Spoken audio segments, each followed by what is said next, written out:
ಮಂಡ್ಯದಲ್ಲಿ ಕಾವೇರ್ತಾ ಇದೆ ಎಲೆಕ್ಷನ್ ಅಖಾಡ. ಇಂದಿನಿಂದ ಕುಮಾರಸ್ವಾಮಿ ಭರ್ಜರಿಯಾಗಿ ಕ್ಯಾಂಪೇನ್ನಲ್ಲಿ ತೊಡಗಿಕೊಳ್ತಾರೆ.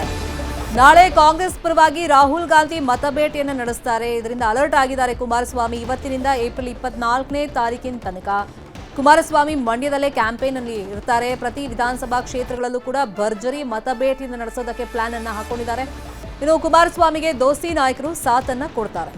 ಇನ್ನು ನಾಳೆ ಮಂಡ್ಯದಲ್ಲಿ ರಾಹುಲ್ ಗಾಂಧಿ ಭರ್ಜರಿ ಕ್ಯಾಂಪೇನ್ನಲ್ಲಿ ನಿರತರಾಗ್ತಾರೆ.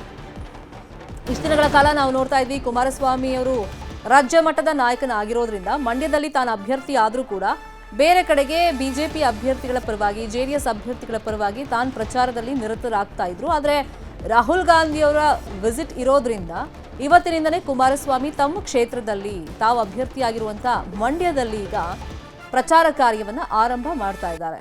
23ನೇ ತಾರೀಕು ತನಕನೂ ಮಂಡ್ಯದಲ್ಲೇ ನಿರಂತರವಾಗಿ 24ನೇ ತಾರೀಕಿನ ತನಕ ಕುಮಾರಸ್ವಾಮಿ ಕ್ಯಾಂಪೇನ್ ಅನ್ನ ಮಾಡ್ತಾರೆ. ಇವತ್ತಿನಿಂದ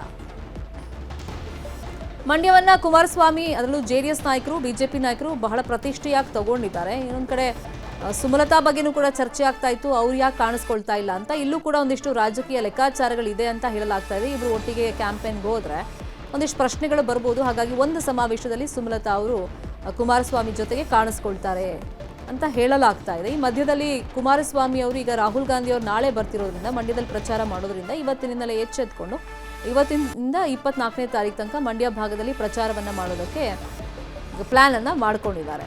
ಮಂಡ್ಯ ಭಾಗವನ್ನ ಶತಾಯ ಗತಾಯ ಗೆಲ್ಲೇಬೇಕು ಅಂತ ಹೇಳಿ ದೋಸ್ತಿ ನಾಯಕರು ಪ್ಲಾನ್ ಅನ್ನ ಮಾಡ್ಕೊಂಡಿರೋದು. ಅದರಂತೆ ಹಾಲಿ ಸಂಸದೆ ಸುಮಲತಾ ಅವ್ರಿಗೆ ಟಿಕೆಟ್ ಕೊಟ್ಟರೆ ಈ ಸಲ ಗೆಲ್ಲೋದಿಲ್ಲ ಅಂತ ಸರ್ವೆ ಹೇಳ್ತು ಅಂತ ಹೇಳ್ಬಿಟ್ಟು ಕುಮಾರಸ್ವಾಮಿ ಅವ್ರು ನಿಂತರೆ ಗೆಲ್ತಾರೆ ಅಂತ ಆ ಸರ್ವೆ ಆಧಾರದ ಮೇಲೆನೆ ದೋಸ್ತಿ ನಾಯಕರು ಅಂದರೆ ಬಿಜೆಪಿಯವರು ಜೆಡಿಎಸ್ಗೆ ಮಂಡ್ಯ ಕ್ಷೇತ್ರವನ್ನು ಬಿಟ್ಕೊಟ್ಟಿರೋದು. ಇನ್ನು ಕುಮಾರಸ್ವಾಮಿ ಅವರು ಕೂಡ ಈಗ ಇವತ್ತಿನಿಂದ ಮಂಡ್ಯ ಭಾಗದಲ್ಲಿ ಪ್ರಚಾರದಲ್ಲಿ ನಿರತರಾಗ್ತಾರೆ. ಒಕ್ಕಲಿಗ ಮತಗಳನ್ನು ಸೆಳೆಯುವಂಥ ನಿಟ್ಟಿನಲ್ಲಿ ಈಗ ಕುಮಾರಸ್ವಾಮಿ ಅವರು ಕೂಡ ಮಾಸ್ಟರ್ ಪ್ಲಾನ್ ಅನ್ನ ಮಾಡಿಕೊಂಡಿದ್ದಾರೆ.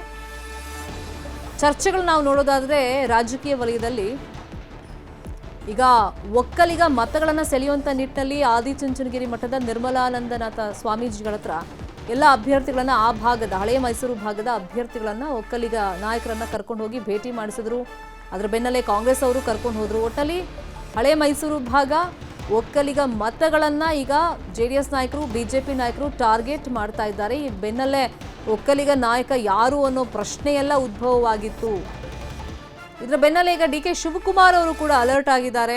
ಹೇಗಾದರೂ ಮಾಡಿ ತಾವು ಒಕ್ಕಲಿಗ ಮತಗಳನ್ನು ಸೆಳಿಬೇಕು ಅನ್ನೋ ನಿಟ್ಟಿನಲ್ಲಿ ಬೇರೆ ಬೇರೆ ರೀತಿಯಲ್ಲಿ ತಂತ್ರಗಳನ್ನು ಮಾಡ್ತಾ ಇದ್ದಾರೆ. ಅದರ ಭಾಗವಾಗಿಯೇ ಈಗ ಕುಮಾರಸ್ವಾಮಿ ಕೊಟ್ಟಂಥ ಸ್ಟೇಟ್ಮೆಂಟನ್ನು ದೊಡ್ಡ ದೊಡ್ಡ ಸ್ಕ್ರೀನ್ಗಳಲ್ಲಿ ಪ್ಲೇ ಮಾಡೋದಕ್ಕೂ ಕೂಡ ತಯಾರಿಗಳನ್ನು ಮಾಡ್ಕೊಂಡಿದ್ದಾರೆ. ಅದೇನೇ ಆದರೂ ಕೂಡ ಈಗ ಕಾಂಗ್ರೆಸ್ ತನ್ನ ಗ್ಯಾರಂಟಿಗಳನ್ನು ಮುಂದಿಟ್ಕೊಂಡು ಜನರಿಗೆ ಮತ ಹಾಕುವಂತೆ ಕೇಳ್ತಾ ಇದೆ. ಇನ್ನೊಂದು ಕಡೆ ಆ ಗ್ಯಾರಂಟಿಗಳಿಂದ ಏನು ಲಾಭ ಆಗ್ತಿದೆ ನೀವೇ ಯೋಚನೆ ಮಾಡಿ ಅನ್ನೋ ರೀತಿಯಲ್ಲಿ ದೋಸ್ತಿ ನಾಯಕರು ಪ್ರಶ್ನೆಗಳನ್ನು ಕೇಳ್ತಾ ಇದ್ದಾರೆ. ಇದೇ ವಿಚಾರವಾಗಿ ಇನ್ನಷ್ಟು ಡೀಟೇಲ್ ಆಗಿ ಇನ್ಫಾರ್ಮೇಶನ್ ಕೊಡೋದಕ್ಕೆ ಫೋನ್ ಸಂಪರ್ಕದಲ್ಲಿ ಜಾಯಿನ್ ಆಗಿದ್ದಾರೆ ನಮ್ಮ ರಿಪೋರ್ಟರ್ ಸುನಿಲ್. ಈಗ ಮಂಡ್ಯ ಅಖಾಡದಲ್ಲಿ ಸ್ವಲ್ಪ ಬಿಸಿ ಕಾಣಿಸ್ತಾ ಇದೆ. ಯಾಕಂದ್ರೆ ಕುಮಾರಸ್ವಾಮಿ ಅವರು ಇಷ್ಟು ದಿನಗಳ ಕಾಲ ಅಲ್ಲಿ ಪ್ರಚಾರದಲ್ಲೇ ಇಲ್ಲ ಅಂತೇಳಿ ಅಲ್ಲಿನ ಮತದಾರರೇ ಕೇಳ್ತಾ ಇದ್ರು ಯಾಕೆ ಬರ್ತಿಲ್ಲ ಅವರು ಅಂತೇಳಿ. ಈಗ ರಾಹುಲ್ ಗಾಂಧಿ ಅವರ ಎಂಟ್ರಿಯಿಂದ ಕುಮಾರಸ್ವಾಮಿ ಅವರು ಅಲರ್ಟ್ ಆದ್ರಾ? ಖಂಡಿತ ಶರ್ಮಿತಾ, ಯಾಕೆಂದ್ರೆ ಏನು ನಾಮಪತ್ರ ಸಲ್ಲಿಸಿ ಅಂದ್ರೆ 4ನೇ ತಾರೀಕು ಏನ್ ನಾಮಪತ್ರವನ್ನ ಕುಮಾರಸ್ವಾಮಿ ಅವರು ಮಂಡ್ಯದಲ್ಲಿ ಸಲ್ಲಿಸಿದ್ರು. ಅದಾದ ಬಳಿಕ ಮಂಡ್ಯಗೆ ಕುಮಾರಸ್ವಾಮಿ ಅವರು ಬಂದಿರ್ಲಿಲ್ಲ. ಆದ್ರೆ ಅವರ ಪರವಾಗಿ ಸಾಕಷ್ಟು ಅಂದ್ರೆ ಅವ್ರ ಪುತ್ರ ಆಗಿರ್ಬೋದು, ಜೆಡಿಎಸ್ ಕಾರ್ಯಕರ್ತರಾಗ್ಬೋದು, ಇವರೆಲ್ಲರೂ ಕೂಡ ಪ್ರಚಾರದಲ್ಲಿ ತೊಡಗಿದ್ರು.